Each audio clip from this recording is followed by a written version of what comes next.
if you start looking at how martial arts are performed and taught, you start noticing that a lot of arts emphasize moving the body. So this sort of hip movement, it becomes really critical.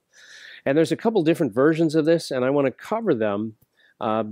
As we go, you'll get an idea of what my preference is, the one that I prefer, and also you'll understand why. But you'll also see what some of the other theories are and the other methods are a little bit. So let's start with what we would call uke-waza. Most people say blocking techniques. And so something like this is, we refer to this as middle counter or chudan uke. Some people call this something like inside to outward block or outside block or something like that, inside block, because the name doesn't matter. So if I assume that it's a block, as a punch comes in and I'm trying to knock this thing aside. If he's strong and committed, obviously it's difficult for me to do that. In fact, this motion right here is a very weak movement. It uses very weak muscles. And so if I'm going to try to knock that arm aside, one of the things I need to do is turn my body. One of the key ways in which this is done is what I refer to as positive rotation, where your body goes like this. So you turn, your whole body rotates in the direction of the technique.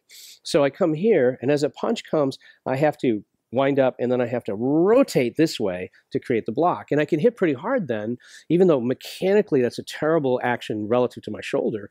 But because my whole body is moving, I can get a pretty good impact.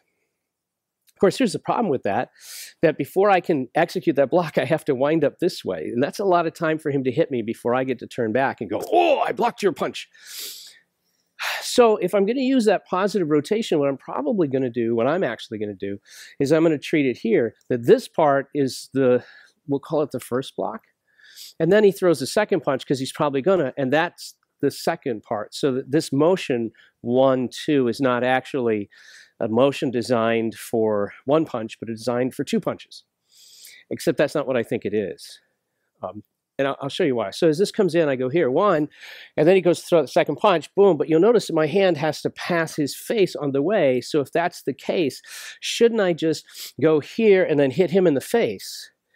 And if I hit him in the face, his face turns towards this shoulder, which helps obstruct this second punch. And my hand still ends up in a good position to guard me from his second punch. So I start to think not about that second punch, but about this target. But then, if I look at that again and I go here, well, look at this whole big body movement. I mean, this whole thing got started because I wanted to get my body position so I could turn this way. Well, if that's the case, if I'm doing that much body movement, then why am I not using that? So when that punch comes in, I use that body movement. He can't execute that next punch because I put too much energy into him already.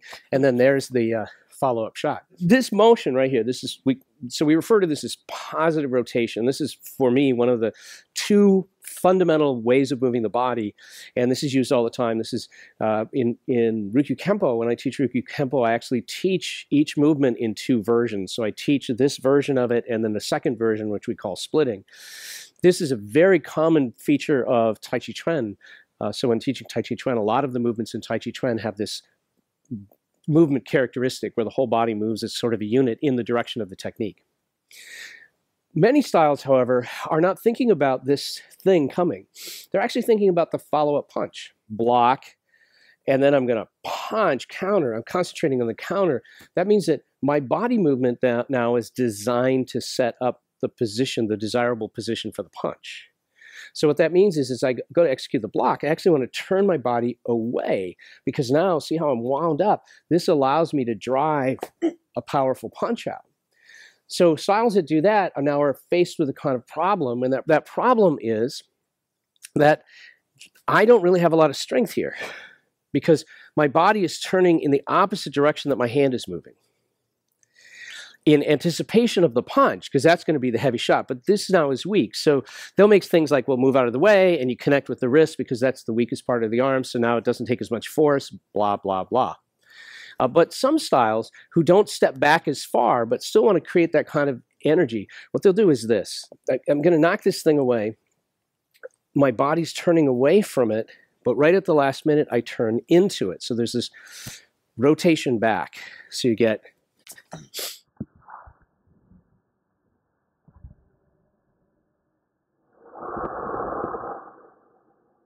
right? You can almost see in this particular case, because of our range and because his arm was already there, you saw a double bounce. So the first bounce was here, and the second bounce was me coming back the other way.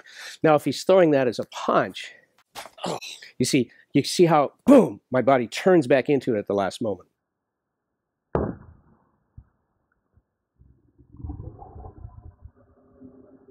That, by the way, is a lot of motion, but here's my problem with that. Let's go back to middle counter. If I go here, what have I done? What have I accomplished at this point? I've accomplished nothing other than not getting hit. But I haven't really destroyed his structure. I haven't given him something to worry about. I haven't really done anything. If instead of thinking sideways and worrying about turning my hip sideways or counter turning my hip back, you know, some kind of snap back, I think forward this way. See, here's my hand, and all I'm going to do is think towards his face, and I rotate my body this direction. But you can see happening when I do this, see my body is squared up to his, here we are locked in, and as I turn my hip, you're going to see my arm goes forward.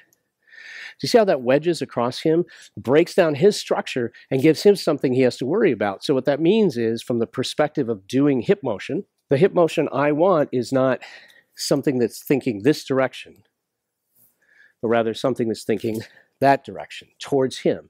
So now as I come in here and I do my hip movement, boom, see, it goes towards him. Now, let's go back to what I really think is going on here, because I don't actually think I'm blocking that punch. I think what's happening is that punch comes, and I go here, and I hit him in the face. And then this hand has to come and strike him again. And since I'm striking him in this direction, I want my body to move in this direction, and so my hip moves in this direction. This action we call splitting. So these are the two most essential hip movements that I teach. Positive, 1, 2, splitting, 1, 2. In the splitting movement, the direction of force is forward. The arm moves in an arc, but the hip is generating force this way. It's the same motion as if you were doing a straight punch. That's how it works. That's what you want to have happen. That's what gives you, predominantly gives you the access to the face. You come in here, boom, there's that hit. So that first shot comes in. This is my preparation position. Bam. Fight's over, by the way. And now I can just control this arm and strike here. I might hit with my fist, or it might just be my forearm. And this is that very, very simple movement. This is not complicated at all. So here you've seen a handful of common sort of hip motions. And you also have an idea of the ones that I favor and why I favor them. I'm Chris Thomas. These are some reflections from the master class. Thanks for watching. Now go train.